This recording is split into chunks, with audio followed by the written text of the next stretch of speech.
The LA Clippers, Los Angeles' other basketball team, they're reportedly hiring Kawhi Leonard's longtime buddy Jeremy Castleberry as an assistant coach. Castleberry played high school and at San Diego State with Kawhi. He's also worked for the Spurs and the Raptors. Rob, I got to ask you, are the Clippers bending over backward? Too many concessions for Kawhi Leonard? Not at all. This is done all the time in sports. We've seen it. We've even seen it on the college level. Danny Manning's father was put on the bench with Larry Brown at Kansas when Danny Manning played there. We've seen this before, and this guy has already been there. He's been a part of a couple of organizations. Even if the Spurs, you know their organization and winning history, right? So this isn't just like some poor, also-ran Clippers franchise who are just bending over, doing stuff that's never been done before. And he was with Toronto as well, Castleberry. So I don't have a problem with this. The Clippers are all the way in. They just won the biggest prize in the NBA free agent market, right? They're going to make this guy happy. You saw what happened in Toronto, right, with the load management. They did everything they could do to make Kawhi feel great, and guess what happened? They won a championship. Oh, they got lucky. But... No, they did not get lucky. They won a championship without having any lottery picks on the roster, which is incredible in the NBA.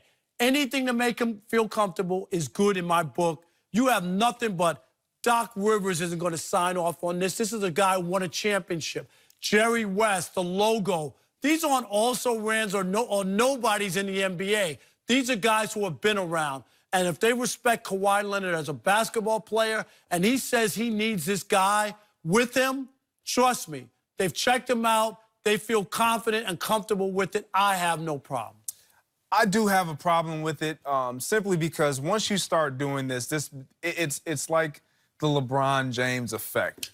Everyone feels like, you know, I'm a superstar. I'm going to bring my guys in. This is just how it's going to be moving forward. And you can't set that type of precedent. Number one, Kawhi Leonard, he's playing back home. That's enough in and of itself for him to be all in with the Clippers, period.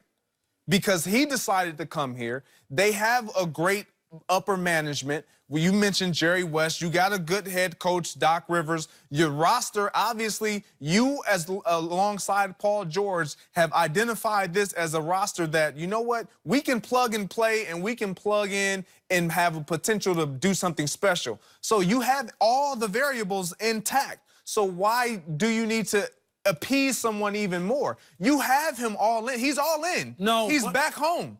He's back home. That is enough incentive right there for him to stay. And if we continue, if we win, he's in. We don't have to start to do all. So you're telling me you would have told if you were with the Clippers and Kawhi Leonard said, "Hey, Greg, I need to bring this guy in," you would have said, "No, we can't do that." Is that what you're saying? I'm not saying I would have said no, but I would have vetted, which I'm sure they did. Yeah, of course. I would have vetted him out, sifted everything out, and then made a decision that was based on the benefits of our organization, not just a player. Greg, you're crazy. No. I do not believe in any way as an executive you would turn down a guy who's already been in this position with two other franchises, places that he both won championships, and Kawhi Leonard has a chance to be the first player to win a championship with 3 different franchises, and this is what works for him. It worked in San Antonio with Pop, of all coaches who agreed to this, right? It went to Toronto. They decided they're going to do it as well. And here, I think this is a layup. There's no discussion to have. He's my guy. He played high school and college basketball with him. There's something about him that I need that helps me out. When you dig into Kawhi Leonard and start reading about him, he's just a different dude. He's not going to be that guy who's like the camaraderie, hanging out, partying with the guys.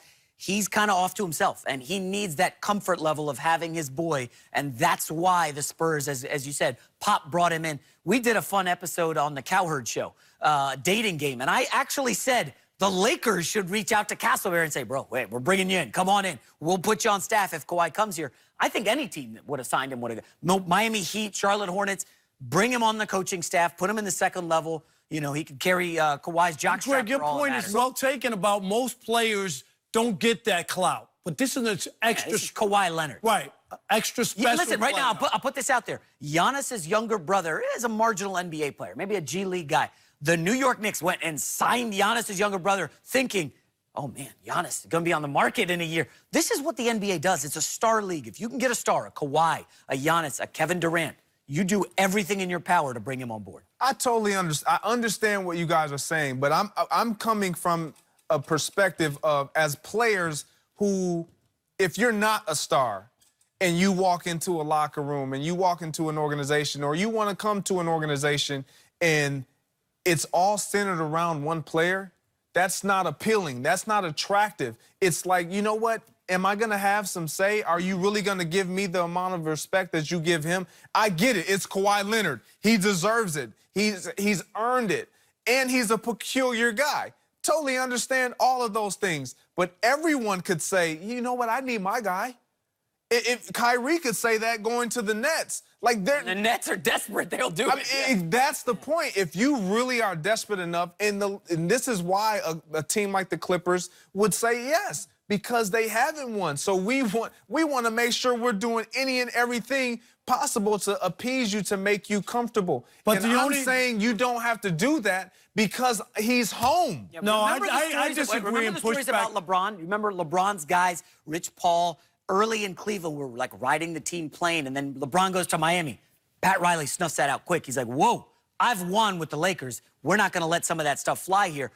Pat Riley had won. Steve Ballmer, he's never won anything. No, but this is for a win with the Clippers. But this is the point I think that you're missing.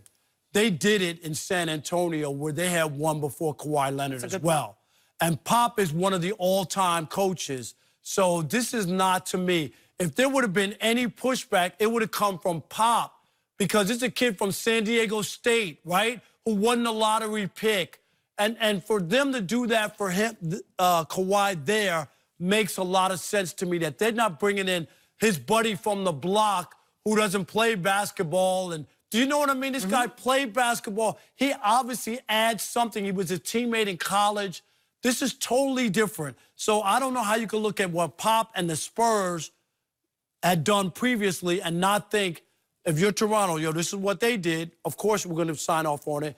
And the Clippers. This is not because the Clippers are the also-rans of the league and they're just bending over and doing whatever he says. They're following what has worked for this guy.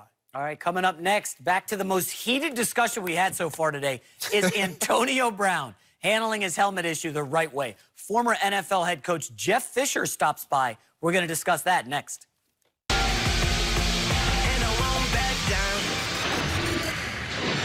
Do you love research?